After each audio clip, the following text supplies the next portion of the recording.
Hey everyone, welcome back to our YouTube channel. आज इस video में मैं आपके साथ ये प्यारी सी बेबी फ्रॉक की कटिंग और स्टिचिंग शेयर करने वाली हूँ। ये मैंने 2 to 3 ईयर बेबी के लिए बनाया हुआ है और देख सकते हैं लेयर वाली फ्रॉक है ये और बहुत ही प्यारा है। बैक डिज़ाइन तो आपको और भी पसंद आने वाला है। बैक में हमने इसमें नोट वाला जो डिज़ाइन होता है ना वो बनाया है। बैक में हमारा इलास्टिक लगा हुआ है। इस डिटेल में आपको कटिंग और स्टिचिंग मैं यहाँ पे बताऊँगी। तो वीडियो स्टार्ट करने से पहले आपने मेरे चैनल को सब्सक्राइब नहीं किया है तो सब्सक्राइब करके बेल आइकन को ज़रूर प्रेस कर लीजिएगा ताकि आने वाली हर वीडियो की नोटिफिकेशन आपको मिलती रहे। चलिए आज के इस वीडियो को हम लोग स्टार्ट करते हैं।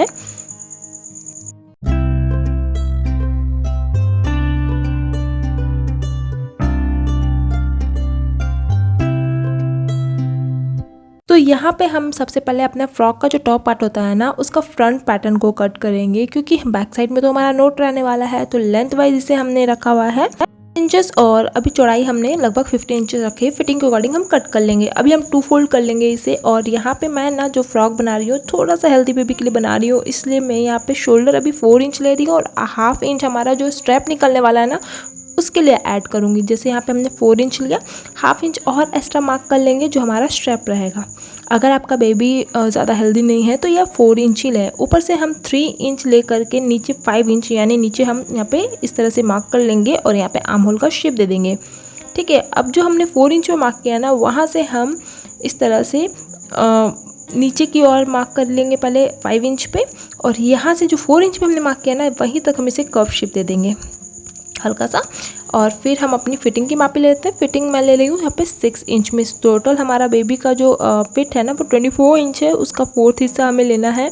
तो मैंने 6 इंच पे मार्क करके 1 इंच एक्स्ट्रा मार्जिन ले लिया है।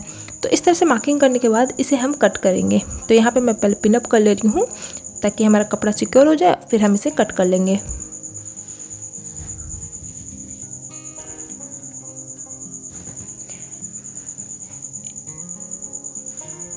तो इस तरह से हमने इसकी कटिंग कर ली। पिंस को हटा लेते हैं अभी हम।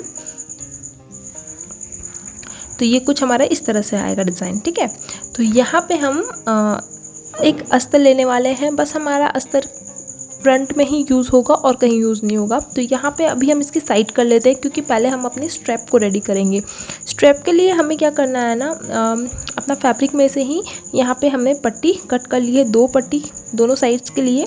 ठीक है, अभी इसे हम लेंथ वाइज रखा है यहाँ पे 11½ इंच लगभग और चौड़ाई इसका रखा हुआ है 3½ इंच। ठीक है, इसे अभी हम साइड करते हैं और इसमें जो हम अपनी फ्रिल ऐड करने वाले हैं ना उसके लिए स्ट्रैप हमने कट की है लंबी सी एक पट्टी। इसे हम इस तरह से अभी 2 फोल्ड कर लिया, दोनों साइड इसी से निकलेगा। देखिए 20 इंचेस का है ये और चौड़ाई में हमारा लगभग 4½ इंच हमने यहाँ पे लिया हुआ है। और इसे इस तरह से 4 फोल्ड कर लेंगे ना और जिस साइड एक साइड खुली हुई साइड है ना वहाँ से हम इसमें मार्क करेंगे। तो यहाँ से हमें क्या करना है ना, इस तरह से हल्का सा कर्व शेप दे देना है, यहाँ पे इस तरह से मिला लेना है। ठीक है, और इसके बाद इसकी कटिंग करनी है।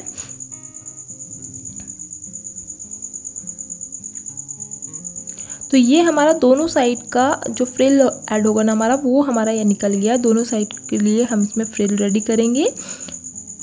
तो अब हम इसे रेडी करेंगे। तो कैसे करना है चलिए मैं बताती हूँ। सबसे पहले हमने ये जो हमने रफ़ल के लिए कट किया ना इसे हम फोल्ड करेंगे एक साइड से। तो यहाँ पे मैं पिको वाला जो फूट आता है ना वो यूज़ कर रही हूँ और आपको सिलाई नॉर्मल पे ही रखनी है, कोई भी पिको वाली ज़रूरत नहीं है। बस नॉर्मल से हम इसे इस तरह से सिलेंगे तो आप देखिएगा कि आपकी ये जो सिलाई होगी ना बहुत ही अच्छी सी फिनिशिंग पतली सी सिलाई होगी। एक बार आप ट्राई कीजिएगा अगर आपने ये ट्राई नहीं किया है तो इस तरह से मैं पिको वाला फूट से ही लगभग ये वाली जो सिलाई है ना यहाँ कर रही हूँ। और यहाँ मैं आपको दिखा भी देती हूँ। ये देखिए कितनी ही प्यारी सी हमारी सिलाई हो चुकी है। दोनों को हम इसी तरह से सिल लेंगे और इसके बाद यहाँ पे मैं बड़ी वाली जो सुई आती है ना उसकी हेल्प से इस तरह से इसमें फ्रिल रेडी कर रही हूँ।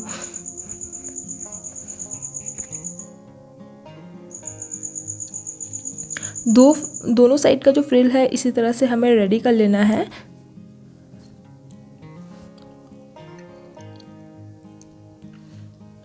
ठीक है, दोनों फ्रिल रेडी कर लिया हमने। अब हमें अपने स्ट्रैप को लेना है और ये सीधी साइड पे रखना है। इसके ऊपर हम अपने फ्रिल को इस तरह से उल्टा करके रखेंगे। हल्का सा ½ इंच से थोड़ा ज़्यादा हमें यहाँ मार्जिन छोड़ना है और इसके बाद हम इसमें सिलाई लगाएंगे। तो जो सिलाई हमने फ्रिल पे लगाई थी सेम वैसे ही हम इस पर सिलाई लगा लेंगे। जहाँ तक ये फ्रिल आ रही है, हमारी जो रफल आ रही है वो हम यहाँ तक सिलेंगे।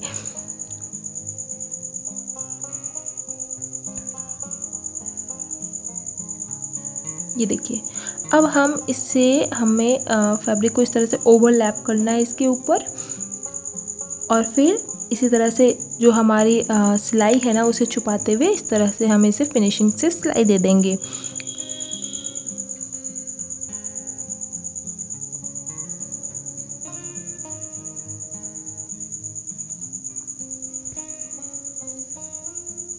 दूसरे वाले हमारे स्ट्रैप को भी इसी तरह से रेडी कर लेना है। दोनों स्ट्रैप को हमने रेडी कर लिया है। अब हम अपने टॉप को लेंगे, फ्रंट वाले हिस्से को। तो पहले हमें अपने टॉप को ले लेना है और जो हमने मार्जिन छोड़ा था ना, देखिए हमारा आर्म होल से बिल्कुल हाफ इंच पहले ही हम इसे सिलेंगे। मीन्स हाफ इंच पे हमारा जो हमारा अस्तर लगेगा ना उस पर सिलाई जाएगा, इसलिए हाफ इंच मार्जिन छोड़ते हुए दोनों हमारा जो स्ट्रैप है उसे लगा करके इस तरह से सिलना है।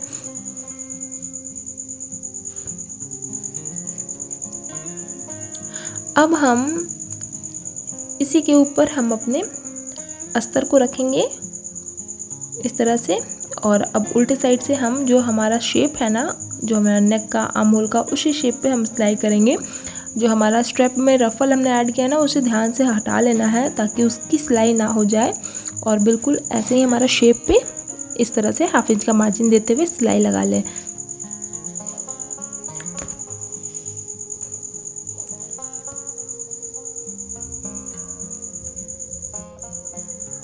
इसके बाद हमारा जो एक्स्ट्रा कपड़ा है वो हम कट कर लेंगे।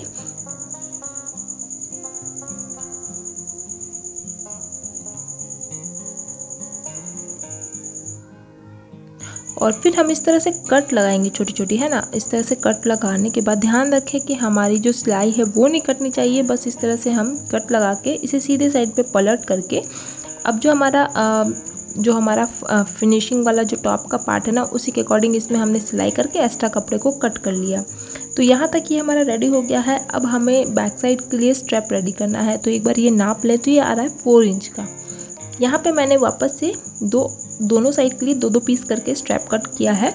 ये देखिए लेंथ वाइज मैंने इसे 19 इंचेस का रखा हुआ है और ये 4 इंच का ही है ना। हाफ इंच हमें यहाँ पे मार्जिन छोड़ना है, इसलिए मैंने इसे 4 इंच लिया है। सिलाई जाएगी तो आप लगभग ये 3.5 इंच का बन के आएगा।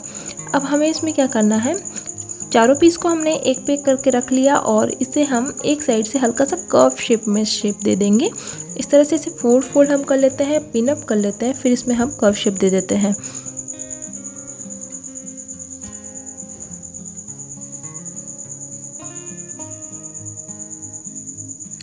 तो बिना इसमें मार्किंग किए हुए ही मैं यहाँ पे कर्व शेप डाल दे रही हूँ इस तरह से। और इसके बाद इसकी हम सिलाई लगाएंगे। तो एक एक करके दोनों साइड को हम ले लेंगे। सीधे साइड हमारा अंदर की साइड पे रहेगा और उल्टे साइड पे हम यहाँ पे चलिए सिलाई लगाते हैं।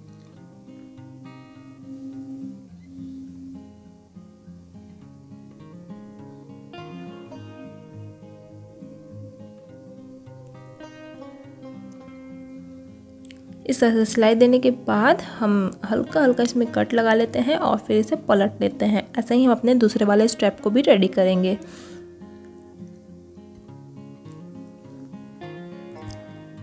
और इस तरह से इसे रेडी करने के बाद एक बार आयरन ज़रूर कर लें। तो मैंने दोनों साइड को रेडी करके आयरन कर लिया है। अब हमें अपने टॉप का फ्रंट पार्ट को ये वाला ले लेना है और अब हम अपने स्ट्रैप को इस पर बैठाएंगे। तो यहाँ पे हम ना मार्जिन जो छोड़ा था ना, एकदम हमें ज़्यादा मार्जिन रखने का ज़रूरत नहीं है, ठीक है। यहाँ पे हम इस तरह से इसे बैठाने वाले हैं। नीचे हमारा जो मार्जिन है दोनों साइड पे हमने मार्किंग कर लिया है और अब हम अपने मार्किंग के हिसाब से ही अपने स्ट्रैप को यहाँ पे बैठाएंगे। ऊपर आर्म होल से होना चाहिए, नीचे की साइड पे आप यहाँ पे हाफ इंच ज़रूर मार्जिन छोड़े, क्योंकि हमारा जो नीचे जो हमारा स्कर्ट ऐड होने वाला है ना उसके लिए इसमें मार्जिन छोड़ना है। तो इस तरह से हमें इसमें रेडी कर लिया है और एक्स्ट्रा कपड़ा को हम यहाँ पे कट करके हटा करके फिर इसमें ना इंटरलॉक कर लेंगे। तो ये मार्जिन पे हम यहाँ पे इंटरलॉक कर लेते हैं। ऐसे ही हम अपने दूसरे वाले जो साइड का जो नोट है ना उसे भी ऐसे ही हमें लगा लेना है।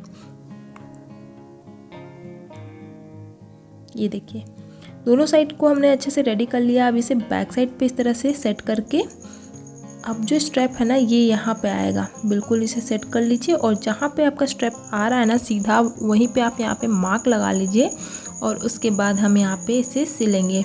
तो दूसरे साइड को भी ऐसे ही हम मार्किंग कर लेते हैं पहले और उसके बाद हम इसकी सिलाई लगा लेंगे।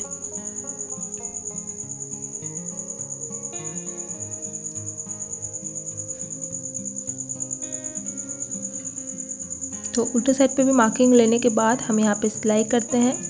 बिल्कुल ही ऊपर कोन में आपको सिलाई करना है और इसे अच्छे से लॉक कर लीजिएगा ताकि हमारी सिलाई खुले ना। धागे को बिल्कुल अच्छे से कट करना है और देखिए ये कुछ इस तरह से रेडी होगा। दोनों साइड को हमने रेडी कर लिया है और कुछ इस तरह से आएगा। अब चलिए नीचे का जो स्कर्ट है ना वो रेडी करेंगे। तो यहाँ पे मैंने इसमें 2 लेयर ऐड करना है, तो मैंने 2 पीस इसमें कट कर लिया है। ठीक है, ऊपर का लेयर नीचे के लेयर से छोटा होगा। इसकी जो विड्थ है हमने यहाँ पे रखी हुई है 10 इंच और जो लेंथ है वो 5 इंच रखा है और नीचे वाले लेयर का 7 इंच हमने लेंथ रखा है। विड्थ वाइज ये देखिए 22 इंच का है, मीन्स एक साइड का 44 इंच करके होगा। अब सबसे पहले हमें जो नीचे वाला लेयर है ना उसमें फ्रिल ऐड करना है, मतलब जैसे अपने सुई की हेल्प से हमने इसमें फ्रिल ऐड किया था ना वैसे ही इसमें फ्रिल हम बना लेंगे। ये देखिए, और अब हम अपने जो फर्स्ट वाला लेयर है उसे हम इसके ऊपर बैठाएंगे और इस तरह से सिल लेंगे।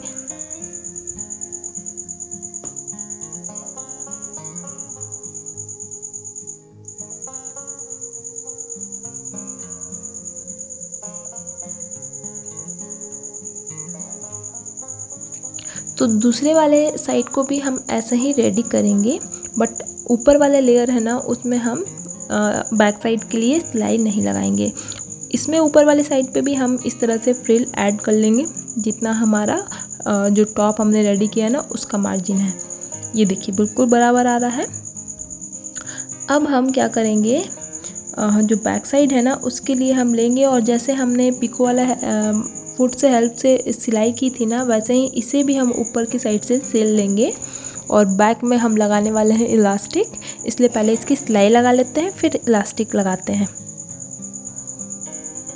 इस तरह से सिलने के बाद अब हमें क्या करना है, अब पतली वाली जो इलास्टिक आती है ना वो लेंगे। यहाँ पे मैं नॉर्मल वाली फुट ले रही हूँ और जो इलास्टिक लेंगे पतली वाली, हमारा इलास्टिक को हम यहाँ पे 9 इंच ले रहे हैं। आप अपने अकॉर्डिंग जितना आपका कमर है उससे आप 3 या 4 इंच कम लीजिए। यहाँ पे मैं 9 इंच का इलास्टिक ली हुई हूँ और इलास्टिक को हम इस तरह से खींचते हुए जितना हमारा कपड़ा है वहाँ तक इसे सिल लेंगे।